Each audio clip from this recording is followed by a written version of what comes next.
Welcome back to One World, One Climate's coverage of COP16. We are live from Cancun, and I want to welcome our guests. Welcome to Ursula and to Constance. Thank you for coming here. I'll just say a few words before about the organization that you're working for, Mary Robinson Foundation Climate Justice, an organization focused on taking a human-centered approach to climate change, integrating human rights and development, and protecting the rights of the most vulnerable communities on the ground. And I think both of you ladies will tell us more about the vulnerable communities on the ground and what's happening actually.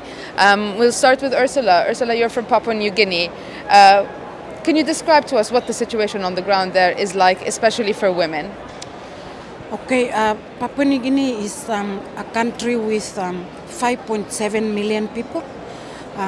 Most of the communities in Papua New Guinea are patrilineal societies. But we do have societies where they are matrilineal societies, and I come from a matrilineal society. We have a language grouping which is about 886 different languages, which means we have 886 different cultures. And what are the problems facing women on the ground in Papua New Guinea? The most common problem facing women in Papua New Guinea is there is an increase in domestic violence.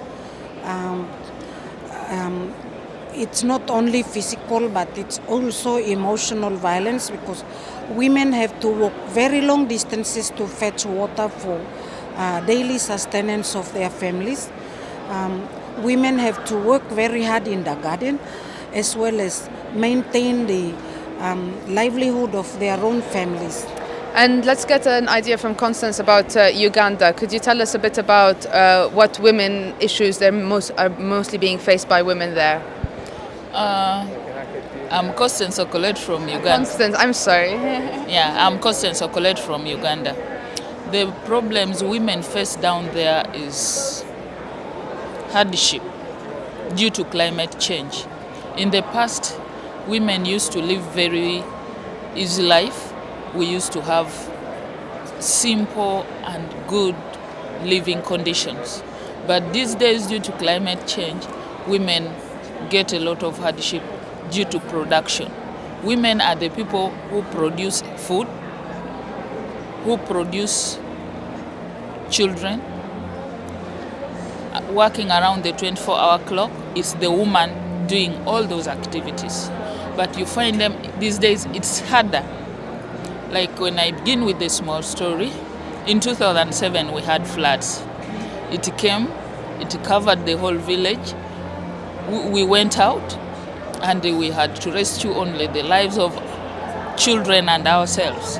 We left everything down, and at the end of the day, when we came back, we got nothing totally in the home. So we began from there. What should we do? As women as well? As women. Then we started. And I think you had similar flooding issues in Papua New Guinea? Well, I come from a community that's directly impacted by climate change because we've got sea erosion, shoreline erosion, and the situation is so extreme that the elders of my community, we live on an island. It's an island community, and we mainly live off the sea. But the sea that was once a friend to us and basically is our garden is now destroying the lives of my people. So we are faced with having to move from the island to mainland Bougainville in PNG. So it's a destruction not only of your living space, but of a whole culture. Yes, it is right, because when we move, it means some parts of our culture will be destroyed, will be left behind, because we will need to adapt to the new situation where we will be relocating our people. And tell me about Uganda and your dealings with the government. Do you find that there is attention when situations such as the floods you're describing happen? Do you find that there is attention given specifically to women and children and what's happening to women on the ground? Yes, our country the government is pro-poor. That one I must admit it. Because when we had floods, we called on government. The government came in and gave us corn flour and beans to sustain us for some time. And when it comes to drought, we call on government to give us the seeds, to give us the... Up to now, the government is still continuing to give us the corn flour and how can we adapt with the situation, gives us the quick maturing seeds and how we can adapt with the situation on the ground. That's great to see the Ugandan government responding positively. What do you hope to see, Ursula, from somewhere like a meeting of this scale here in Cancun at COP16? What kind of issues would you like to see addressed regarding women?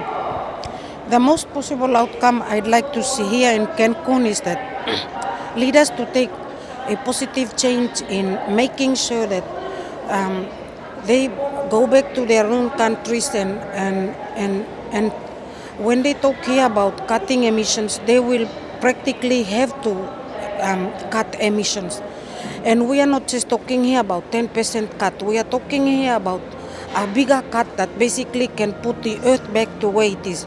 Because for us in island nations and even islands in the Pacific, we are faced with having to relocate because we simply cannot live on those atolls anymore. We are basically, the atolls are shrinking, they are sinking, and the population of our people is growing. So for us to be able to live on those islands, you need direct action. We need direct action, and the leaders need to listen to the people who are impacted by climate change. We have in the background the fossil of the day sounds going on, so we will bring our viewers the latest on fossil of the day later, but we'll just ignore their loud noise for the moment. Constance, how did you end up working in climate change and coming all the way to Cancun, maybe a few years ago or a decade ago, in such conferences and such meetings? There wasn't much voice given to women and to grassroots movements. So how did you end up here today? From Uganda, I was invited by the Mary Robinson Foundation. I'm happy that I'm here to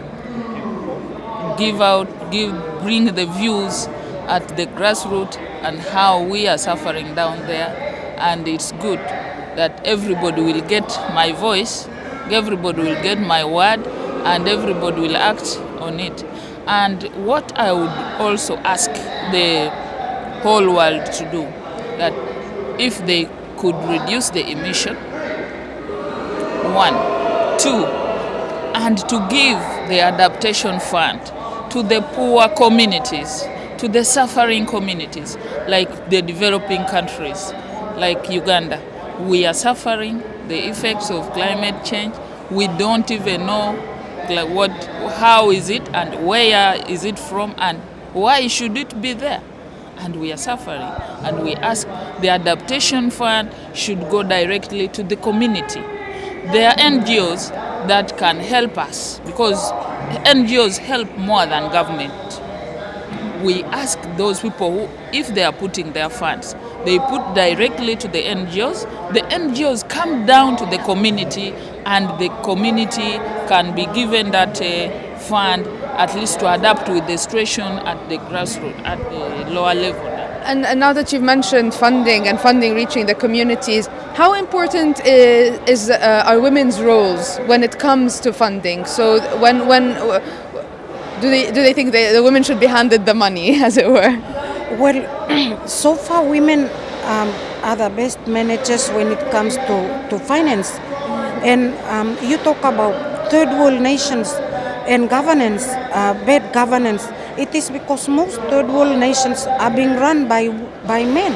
It's a men's show and it's a men's club. It's a circus of men, basically. So when it comes to governance, they hardly adhere to governance. And women should be given more direct decision making and management of funds. And like Constance said, the adaptation funds by the developed nations should be clearly directed to communities who have plans, adaptation plans, and communities who are actually doing the work on the ground. Great. And maybe to add on what Shell said and what I said, that about the money, we don't need the money, but we need like the tools.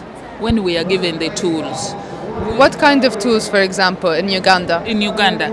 in Uganda we use hose to dig, but that one cannot open a larger space at a quicker time. But if we are given a tractor, if we are given these hand tractors, at least for fast opening, because the season is very short like this, and when you open with the hoe, you won't catch up with the season as used to the past. The past, even if you dig small, you harvest very big, but these days, no. You have to open very fast, plant fast, early weeding, everything you have to make it very fast. If you delay by a week, you are gone. And that's why we have food shortage in our country. That's why people are getting poorer and poorer and poorer, because when they are given if they are given that the tractors, they will be fast. And is it women also who are working in food production? It's largely the women who produce food. Let me say, making a complete home is a woman, because you will find a man from the garden sits down, or you will find a man who will never go to the garden. It's the woman and the children. They are the most vulnerable, children and women. And when it comes to death during the floods, you find the women and children die. More so the children, because they are vulnerable. By the time they reach the hospital, they are gone, you see, due to this contaminated water, malaria, and many things. So that's a great call to action. Would you like to say something to end with, Ursula, from your experience in Papua New Guinea? Yeah, I think the most important point here is that you teach women about climate justice and basically how to. Do you use the words climate change on the ground? Do women sit around and discuss it and say, like, are these terms starting to get used? People back on my island did not know about climate change, and even today the word climate change is slowly just trying to penetrate into their lives, but they did know that situation was changing, weather patterns were changing. More strong sea levels, more frequent king tides, storm surges, frequent weather, sea weather patterns were really changing, and so they did not really know what was happening. They kind of put the blame on spirits and all that, in their traditional beliefs. But I think what needs to happen is that if we can continue to teach women about climate change and climate justice and the tools of adapting to climate change, we will basically begin to get the whole population to know about climate change and how they can adapt. Because there is a Chinese saying that you teach people to fish and they fish for life. You continue to feed them and it is feed for the rest of they will depend. And so this is a mentality we want to do away with. We want people to be self-sustaining and to adapt to the situation and make the situation work for them. That's a wonderful call to action from both of you. Thank you so much, ladies, for joining us. A call for empowerment and education and action on the ground. I wish you the best of luck in Papua New Guinea and in Uganda, and I wish you the best of luck in the rest of these talks. I hope you get what you are seeking. And we are going to go to a short video titled "How Did You Get Into Climate Change?" Is that ready, Jamie? Yeah, and we'll see you after the video.